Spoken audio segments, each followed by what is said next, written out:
주님이 물으신다 아홉 번째, 어떻게 영적 성숙을 이루겠는가라고 하는 주님의 질문에 함께 답하며 말씀을 나눠보고자 합니다.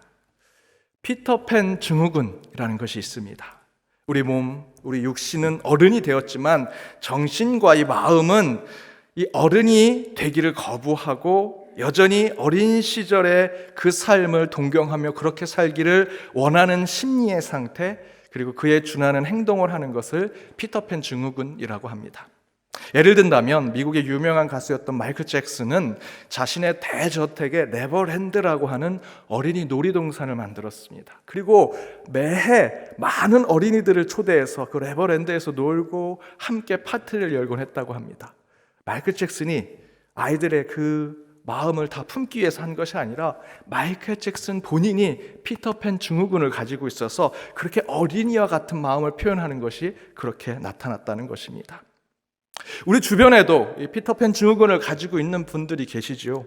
제가 어떤 장로님 댁에 신방을 갔습니다. 60이 넘으신 장로님 댁이었는데 거실에 갔는데 좋은 찬장이 있는 겁니다.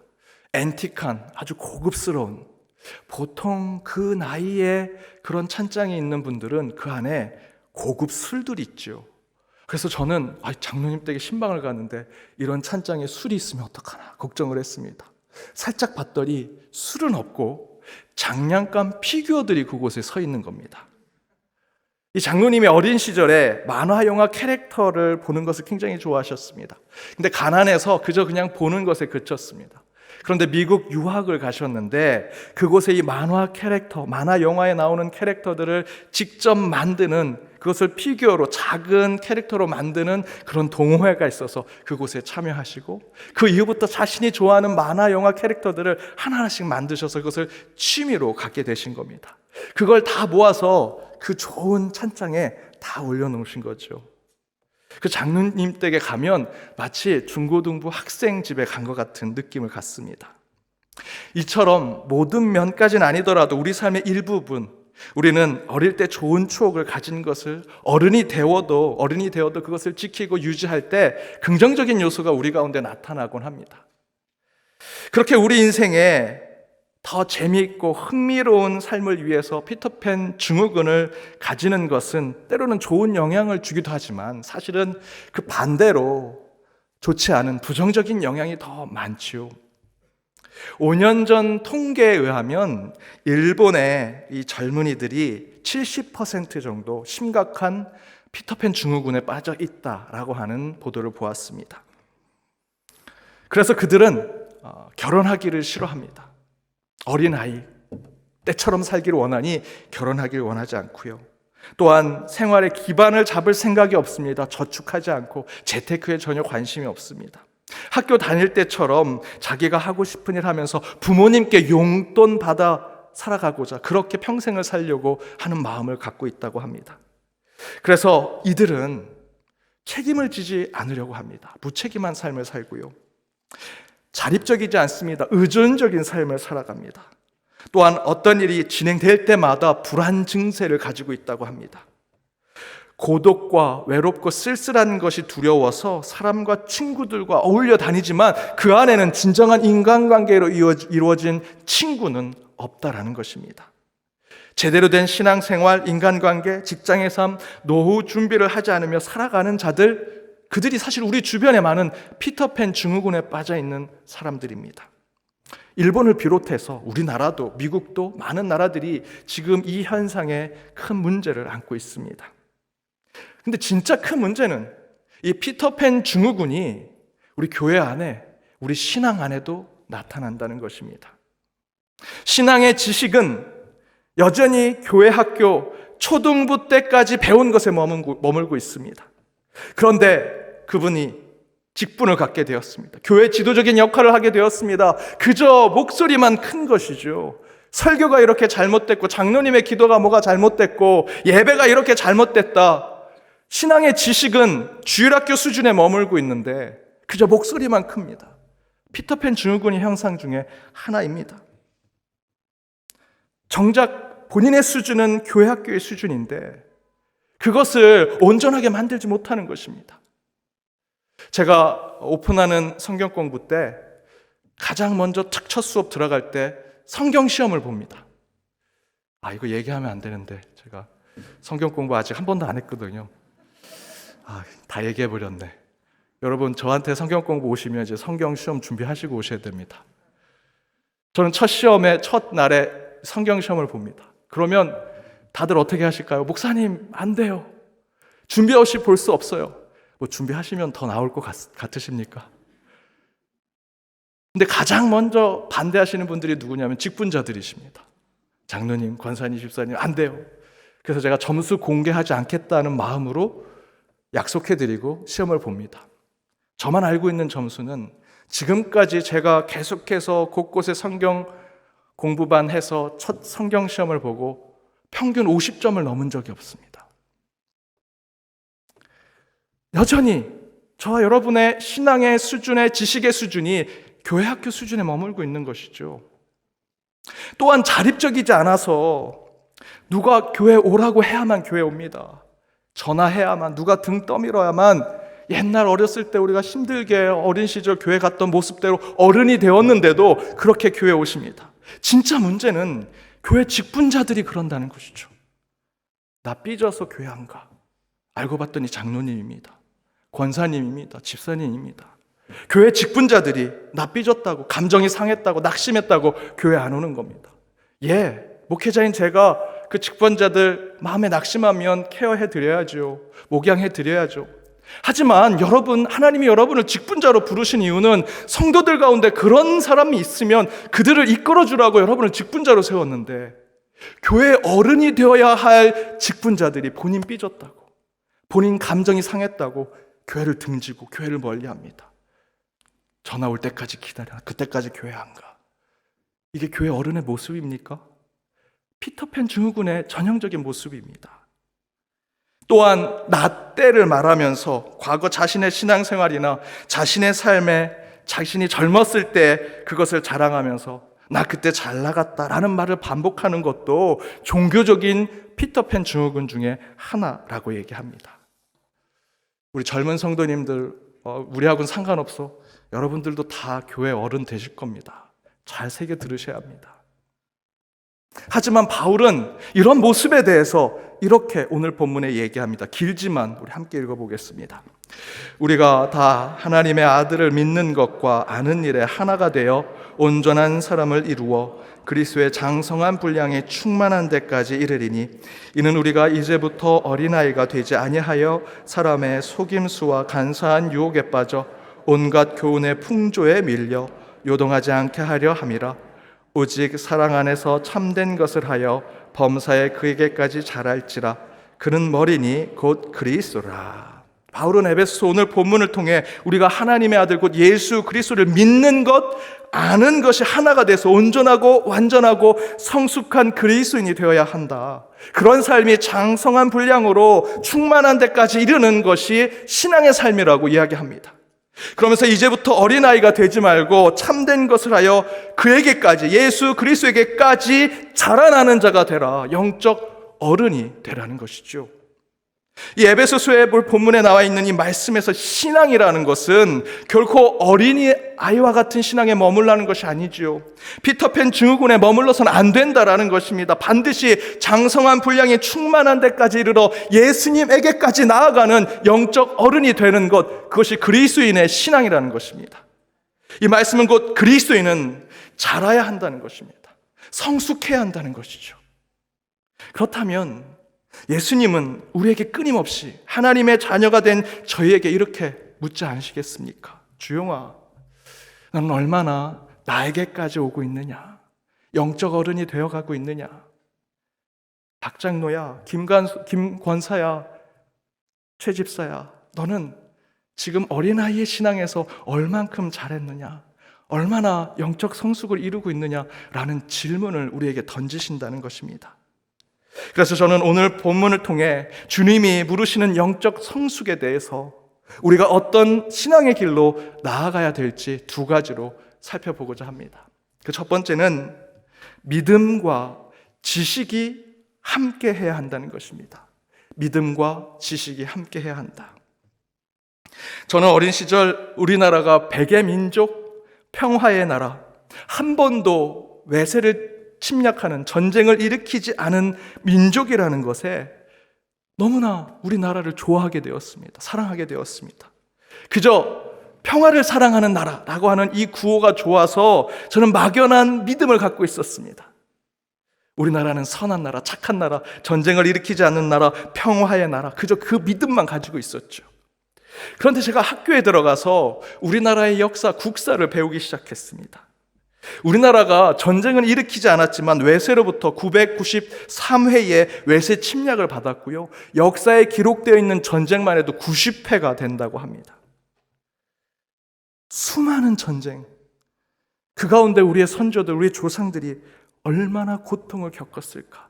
우리는 전쟁을 일으키진 않지만 늘 외세로부터 침략을 받았습니다. 그 가운데 우리의 조상들은 얼마나 괴로웠을까. 평화의 나라긴 맞는데, 백의 민족은 맞긴 한데 그 전쟁을 치르면서 얼마나 고통스럽고 피를 보며 힘들었을까를 생각하게 되었습니다. 또 반대로 그렇게 외세 침략이 많은 만큼 우리는 침략하진 않았지만 우리가 어떻게 했습니까? 내부 안에서, 우리 안에서 그렇게 싸웠습니다. 멀리 본 역사에서는 고구려, 백제, 신라, 가깝게 조선시대에는 동인, 서인, 남인, 분당 정치로 매번 싸웠고요. 가까운 현대사에서는 6.25로 남북이 싸웠습니다. 우리 안에는 어떻습니까? 지방색으로 동과 서가 나눠져 있고 여전히 싸우고 나눠져 있는 것이 백의 민족 평화의 나라, 우리 대한민국이라는 것입니다. 전쟁을 한 번도 일으키지 않은 백의 민족, 평화의 나라라고 하는 믿음은 갖고 있었지만 지식을 알게 되니 그 가운데 이 나라를 다시 생각하게 되더라는 것이죠. 믿음을 갖는 것 좋습니다. 하지만 그 믿음에 지식이 동반되지 않으면 그 믿음은 맹신이 되고요, 가짜 종교가 됩니다. 성 어거스틴은 말했습니다. 믿기 위해서는 알아야 하고 알기 위해서는 믿어야 한다. 기독교는 믿음의 종교가 맞지요. 하지만 그 믿음에는 반드시 믿음의 반석을 만들 지혜와 이해가 반드시 그 가운데 있어야 합니다. 기독교는 무조건 믿으면 되는 종교야 라는 것이 아닙니다. 기독교처럼 많은 지식과 배움, 이해와 깨달음을 요구하는 종교가 없습니다. 무조건 믿어 라고 하는 말로 기독교의 신앙을 다 얘기한다면 그것은 기독교 신앙을 폄하시키는 것입니다. 물론 어린아이와 같은 신앙을 가진 분들이 믿음을 먼저 가지실 수 있죠. 그래서 우리 주님도 아기와 같은 신앙을 가진 사람들에게 와서 보라, 믿어보라 라고 얘기하신 거 맞습니다. 하지만 그렇게 새신자 그리고 어린아이와 같은 신앙인들이 그 자리에만 있기를 하나님은 원하시지 않는다라는 것입니다.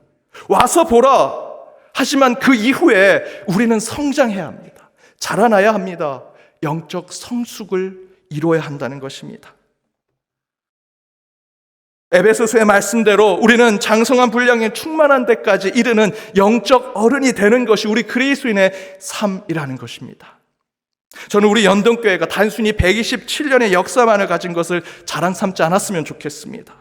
127년의 역사만큼 여러분의 신앙이 성숙하고 중후해졌으면 좋겠습니다. 무게감 있고 깊이가 있었으면 좋겠습니다. 그게 영적 성숙이죠. 예수 믿고 구원받자 늘 얘기하죠. 그런데 문제는 그 예수가 누군지를 잘 모르는 분이 너무 많습니다.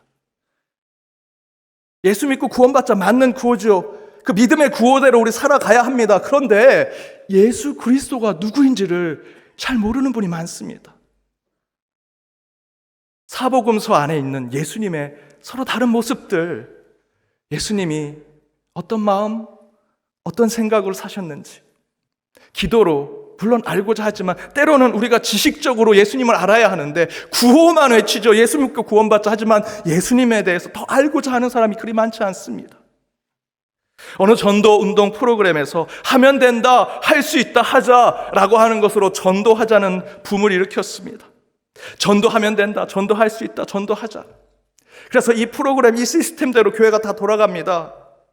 그런데 이 구호를 외치면서 성도들이 전도대를 만들었습니다. A 전도대를 만들었는데 그 A 전도대에는 전라도 분들만 모였습니다. 근데 경상도 성도가 그곳에 들어가려고 했더니 우리는 전라도, 넌 안 된다고. 네 사투리 쓰면 우리 다 못 알아듣는다고. 너 저쪽 가라고. 그래서 이분들이 따로 전도대 B를 만들어서 경상도 전도대를 만들었습니다. 그 교회가 전도에서 하나님 나라 세우자고 해놓고 전도대가 서로 지역색으로 나눠져서 서로 더 전도 많이 하겠다고 경쟁하고 싸우고 분열하고 다투니 전도는커녕 그 교회가 분란이 일어났습니다. 제가 실제로 겪은 겁니다. 그렇게 할 거면 못하러 전도하면 된다, 전도할 수 있다, 전도하자 이런 구호 못하러 외칩니까? 전도에 대한 하나님의 목적도 알지 못하는데 구호만 외치고 믿음만 가진다면 절대로 우리의 신앙은 성장할 수 없고 성숙할 수 없다라는 것입니다. 사랑하는 여러분, 주님은 저와 여러분의 신앙이 성숙을 이루기를 원하십니다. 특별히 우리 연동교회 오시는 여러분에게는 우리 연동교회 역사만큼이나 여러분이 그 깊이가 더 깊어져야 하고요, 믿음의 정도만큼이나 신앙의 지식과 이해가 장성한 분량이 충만한 데까지 이르기를 우리 주님은 원하십니다.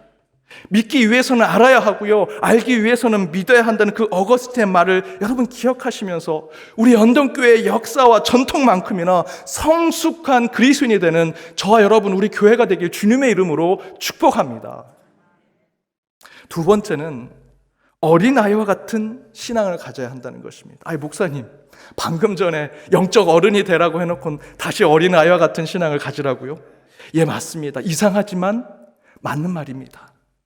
어른처럼 믿은 만큼 아셔야 하고요, 아는 만큼 믿는 성숙한 신앙을 여러분이 보여주셔야 하고, 더불어 그렇게 성숙한 그리스도인이 되셨다면 이제 다시 어린아이와 같은 신앙으로 사셔야 합니다. 이전 교회에서 제가 유치부 아이들이 모여 있었는데 유치부 아이들이 서로 소꿉장난합니다. 역할극 예전에 많이 해보셨죠? 남편, 아내, 부부, 가족 놀이를 하는 겁니다. 네 남편에 내가 아내 할게. 거기 잘 보면 그 집에 엄마 아빠가 뭐라고 얘기하는지 다 알 수 있습니다. 남편이 이러면서 문을 쾅 열면서 나 왔어 밥 줘. 아, 그 집사님이 항상 저렇게 하는구나. 그러면 아내 맡은 애가 이럽니다. 나 밥 못해, 네 라면 끓여 먹어. 아, 그 여자 집사님은 항상 저렇게 말씀하시는구나. 서로 이렇게 소꿉장애를 합니다. 이렇게 봤더니 아기가 없어서 제가 이제 아기 역할을 하려고 야 목사님 아기 할게, 응애 나 우유 주세요 라고 했습니다.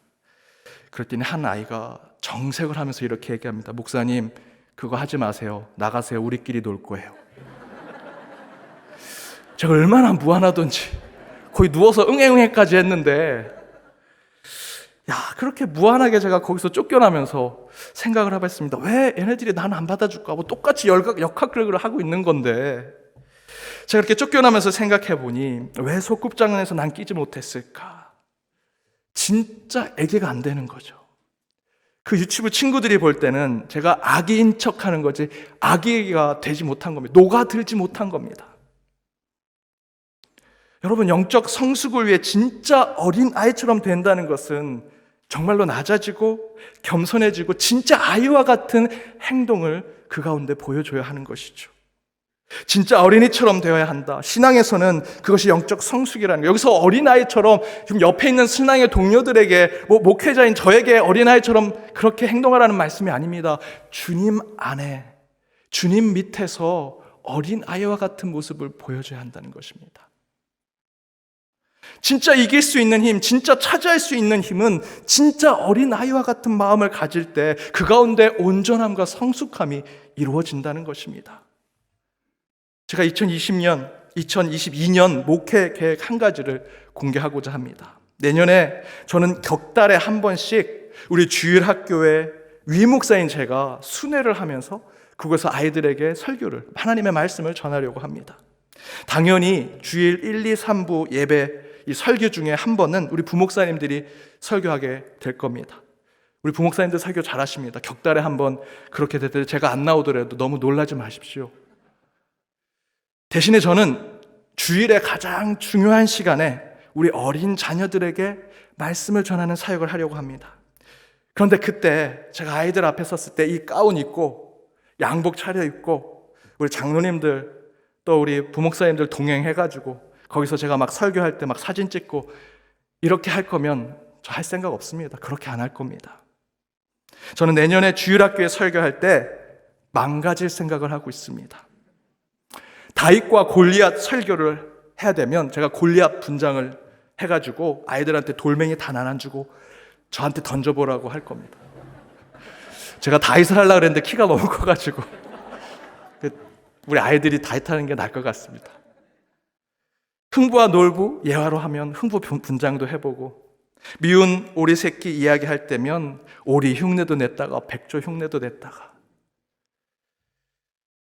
여러분, 주일학교 아이들을 위해 하나님 말씀 전하는데 가장 성숙한 설교자의 모습이 뭐겠습니까? 양복 차려입고 가운 입고 어른 설교처럼 하는 걸까요? 아니죠. 주일학교 아이들에게 하나님 말씀을 전하는 가장 성숙한 방법은 설교자가 어린이처럼 설교하는 겁니다. 주일학교 설교할 때도 지금 이런 모습처럼 근엄하고 진지하게 설교한다면 하나님 말씀 전해지지 않습니다. 오히려 그때는 어린이처럼, 어린 아이처럼 말씀을 전할 때 능력이 생기는 것이지요. 진짜 성숙한 주일학교 설교자는 어린이처럼 눈높이를 낮추고 스스로 어린이가 된 양 그렇게 말씀을 전할 때 그 가운데 진정한 성령 하나님의 말씀의 은사가 임하게 되는 것입니다. 저는 신앙도 마찬가지라고 생각합니다. 우리 신앙은 어린아이처럼 겸손하지 않으면 절대로 성숙해질 수 없습니다. 어린아이처럼 돼야 성숙해지는 것이죠. 저 목회자한테 여러분 어린아이처럼 되라고 말씀드리는 거 아닙니다. 하나님 앞에 어린아이와 같은 신앙을 가지라. 믿음의 삶은 아이들처럼 순수하고 정직하지 않으면 절대로 영적 성장을 이룰 수 없습니다. 그래서 다윗이 오늘 본문 시편 131편에 이렇게 얘기했죠. 제가 세 번역으로 1절과 2절 준비했습니다. 함께 읽어보겠습니다. 주님, 이제 내가 교만한 마음을 버렸습니다. 오만한 길에서 돌아섰습니다. 너무 큰 것을 가지려고 나서지 않으며 분에 넘치는 놀라운 일을 이루려고도 하지 않습니다. 오히려 내 마음은 고요하고 평온합니다. 젖된 아이가 어머니 품에 안겨 있듯이 내 영혼도 젖된 아이와 같습니다. 사랑하는 여러분, 진정한 영적 성숙은 젖된 아이가 어머니 품에 있는 것처럼 우리의 영혼도 아이처럼 주님의 품에 있을 때, 그 아이와 같은 모습으로 주님 품에 있을 때 진정한 영적 성숙이 이루어진다는 것이지요. 믿음의 길에 막 들어선 새신자분들, 감사합니다. 믿음 가지셔야죠. 하지만 그것에 머무르서는 안 됩니다. 이제 영적인 지식, 성경의 지식도 알아가시면서 이제 성숙한 그리스도인이 되셔야 합니다. 어린 신자의 마음을 갖고 계신 분들 여전히 계신다면 이제 어른의 성도가 되도록 노력하셔야 합니다. 그 이후에 다시 그런 온전한 장성한 분량에 이르는 그런 충만한 그리스도인의 삶이 되셨다면 다시 이제 젖된 아이처럼 주님의 품에 있는 그런 신앙을 늘 사모하며 사실 때 진정한 영적 성숙이 이루어진다는 것이죠. 그래서 다윗은 오늘 이렇게 본문에서 고백한 겁니다. 교만한 마음을 버렸습니다. 오만한 길에서 돌아섰습니다. 너무 큰 것을 가지려고 나서지 않으며 분에 넘치는 놀라운 일을 이루려고도 하지 않습니다. 그저 주님 품에서 젖된 아이처럼 주님의 사랑 가운데 있길 원합니다. 이처럼 어린아이와 같은 신앙으로 진정한 신앙의 성숙을 이루어 우리 연동교회 역사만큼 성숙하고 완숙한 그리스도인의 삶을 살아가는 저와 여러분, 우리 교회가 되기를 주님의 이름으로 축복합니다.